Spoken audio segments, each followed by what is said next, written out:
Gaming Bolt presents 14 final boss battles that suck. Final bosses that suck. I absolutely hate them. Joker, Batman Arkham Asylum. The battle between the Joker and Batman has always been one of wits, but this particular fight throws all of that away.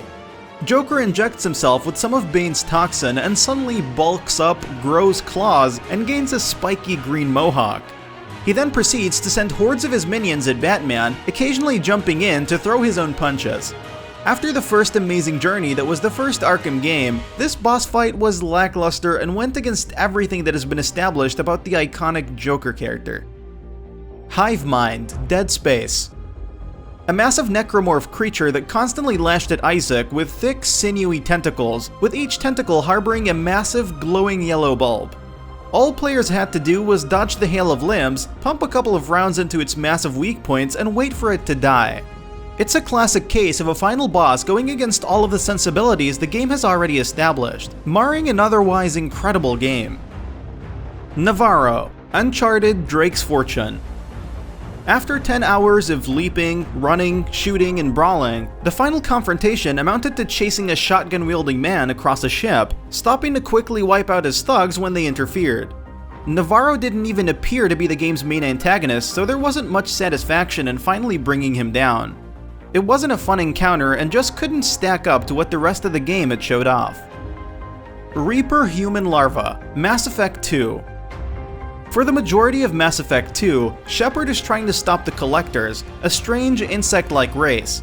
But during your final confrontation with the mysterious beings, the curtains are finally pulled back. They're building a humanoid Reaper and Shepard and his crew must quickly put it down. It's a cool idea, but the design of the boss is lackluster and the battle itself is one of attrition. The boss is a bullet sponge, taking round after round before finally collapsing. A lackluster finale to this incredible sci-fi title. Nihilanth, Half-Life. When you started Half-Life, did you ever think that the disastrous force behind the attack on Black Mesa was a giant alien baby? No? There's probably a reason for that. After waging war on Zen for hours, solving puzzles, and mastering a vast arsenal of weaponry, you can only imagine what must be behind this invasion. Nihilanth is a giant, floating alien baby and made for a very disappointing ending to one of gaming's best games. John Romero's Head, Doom 2. The final boss of Doom 2 is a convoluted series of puzzles and hurdles that culminates in a very lackluster experience overall. As you enter the final room, you're greeted with a massive demonic head fixed into the wall. It idly sits there, firing energy balls at the players as they wait for pillars to rise up so they can fire off a volley of rockets. The Destroyer, Borderlands. After dozens of hours, hundreds of quests, and thousands of battles, the story finally brings players face to face with the fabled Vault. However, the Vault did not house riches and fortune, but rather a gargantuan monster known as the Destroyer. This idea by itself is great, but the boss battle that followed it was not. The Destroyer is just one massive bullet sponge, soaking up bullet after bullet until it finally gives up. After trekking through such a fantastic adventure, fans were understandably let down by the boring and tedious final confrontation. The Sorcerer, Shadow of the Colossus. Players must clamber up towering giants, shimmy down the wings of flying titans, and even trick massive stone bulls into killing themselves. After hours of epic, frantic battles, the final conflict tasks players with making their way up a giant living tower. Like many of the games on this list, it fails to take what makes the rest of the game so fantastic and conclude it in one glorious confrontation. The Hyron Project, Deus Ex Human Revolution. The final encounter in Deus Ex Human Revolution is also sadly one of its easiest. Adam Jensen is tasked with rescuing 3 women who are being held hostage. After delivering a massive atmospheric world with tactical, stealthy combat, the game almost insults the player by making the final boss a cakewalk.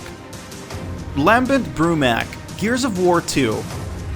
Marcus Phoenix and crew are riding in a helicopter, flying through the underground tunnels of the Locust while being chased by a massive Lambent Brumac. As the titanic reptile chases after you, you must shoot down the stone pillars keeping the roof of the cavern intact. It all eventually culminates in the destruction of a city and a copious amount of explosions. It was a pretty lame final boss fight. Augustine, Infamous Second Son.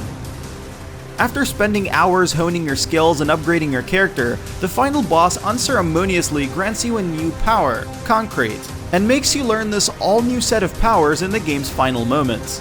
It completely goes against everything you've been working towards, instead forcing you to learn a new set of abilities when they will no longer be of any use. Alex Wesker, Resident Evil Revelations 2. After working your way through all 4 episodes of Resident Evil Revelations 2, you find yourself face to face with a grotesquely mutated Alex Wesker. Not that this fight isn't intense or climatic, it just feels tedious. It's another in a long line of Resident Evil bosses that run around, slinking around the player, waiting to be pelted with rockets. Natla, Tomb Raider. As players reached the final boss, it became immediately clear that it would be a classic case of the ending of a game not living up to the hours that had come before it. Gunning down hordes of enemies doesn't count as a boss, it just counts as an encounter. While the moment was cool, it ended a spectacular game in a lackluster way. Bowser, Super Mario Sunshine. After hours of cleaning up Isle Delfino in Super Mario Sunshine, Mario finally arrives at the final challenge, Bowser. The bounding plumber needs to use his flood pack to maneuver his way across a sea of lava, finally confronting the Koopa King as he soaks in a massive tub. The entire boss fight felt a little clunky. What boss battles do you think suck? And if you like what we're doing, go ahead and click that subscribe button. See you soon.